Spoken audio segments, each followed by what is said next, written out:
nggak cerita horor, jadi mari kita cerita horor. Kali ini cerita horornya ini dari pengalaman driver ojek online. Kita sebut saja tokonya namanya Rudy ya. Rudy ini mendapatkan tawaran pekerjaan di Pulau Dewata, Bali. Wah, menarik banget kan, kerja di Bali, kerja apaan tuh? Dicari tahu akhirnya ternyata menjadi driver ojek online. Langsung lah, nggak pakai lama, Rudy langsung terbang ke Bali. Nggak terbang, maksudnya naik pesawat, emangnya Rudy burung terbang. Nah, terus sampailah di Pulau Dewata, Bali. Terus dia langsung melaksanakan tes. Nggak tahu gue tes apaan, emang gue Rudy, nggak usah tanya gue deh. Setelah melakukan rangkaian tes, Rudy ini akhirnya diterima. Nah, terus habis itu dia nggak langsung kerja. Seminggu setelahnya dia mau keliling-keliling ngafalin jalan-jalan yang ada di Bali sekaligus cuci mata, lihat bule-bule. Ya ilah Rudy, bisa aja lu. Akhirnya setelah sudah seminggu dia lumayan hafal sama jalan di sana, yaudah akhirnya dia mulai kerja nih. Seminggu pertama masih aman damai aja nih. Penumpangnya biasanya adalah mahasiswa-mahasiswa yang pengen diantar ke univ daerah situ, sampai dimana dia mendapatkan pesanan makanan nih, orderan makanan yang cukup banyak. Langsunglah diantar ke tujuannya. Anehnya tujuannya nih, alamat rumah yang dituju oleh Rudy adalah alamat rumah kosong. Tanpa berpikir panjang, Rudy langsung putar balik dan balik ke kosannya untuk ngasih makanan-makanan yang udah keburu dia beli ke teman-teman kosannya, karena kayak ya takut kenapa-napa juga, udahlah nggak usah dipikirin. Setelah kejadian itu Rudy sempat off beberapa hari, kerjaannya cuma main game di kosan aja. Terus kayak mungkin dia udah merasa, wah uang aku udah tidak ada nih, jadi kayak yuk kerja lagi yuk gitu, cari cuan.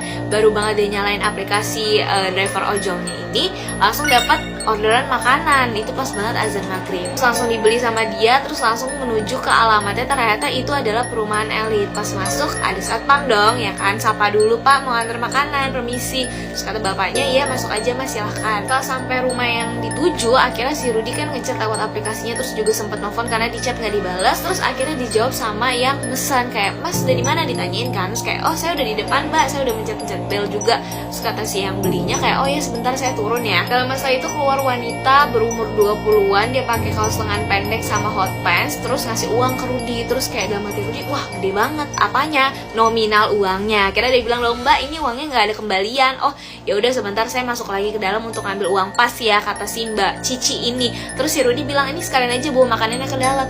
Nah udah ditunggu masuk kan 15 menitan kok nggak keluar-keluar. Akhirnya si Rudy manggil-manggil mbak Cici gitu-gitu. Pas lagi sesi memanggil-manggil itu, tiba-tiba Rudy dikagetkan sama tepukan di pundaknya yang ternyata dari security-nya yang nanya, mas ngapain manggil-manggil ke dalam sana? Terus Rudy bilang, iya pak ini lagi nunggu si mbak Cici ini ngambil uang, soalnya dia pesan makanan tadi.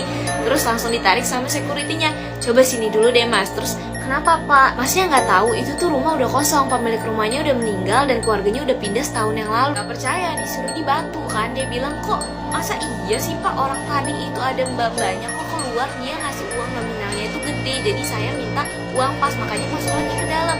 Terus si security-nya senyum terus sambil bilang, coba masnya lihat, nengok lagi ke belakang, emang iya ada orang yang tinggal di rumah kayak gitu? Pas Rudy nengok ke belakang, itu rumah suasananya angklem, padahal pas dia datang itu kayak rumah biasa aja, kayak emang selayaknya rumah yang ada di bumi. Terus habis itu Rudy langsung lemes dan kayak kosong. Enggak dong, itu iklan Ramayana nih. Karena Rudy masih shock gitu kan, karena dia bertanya-tanya, terus siapa pak tadi yang masuk ke dalam rumah itu? Saya ngobrol sama siapa? Saya ngasih makanan itu ke siapa? Security-nya mungkin mengetahui kali ya kalau si Rudy ini masih shock berat, jadi ayo mas udah ikut dulu aja ke pos security. Diceritain lah bahwa Rudy ini bukanlah driver ojek pertama kali yang dikerjain sama penunggu rumah itu, karena sudah ada beberapa sebelumnya yang menjadi korban juga. Kan juga pernah ada ojol yang mengantarkan cici-cici itu ke rumahnya gitu, jadi kayak dia seakan-akan membawa orang di belakangnya, padahal si security-nya ini nggak melihat ada yang dibonceng sama nih ojol, dan bahkan seakan-akan dia menerima uang cash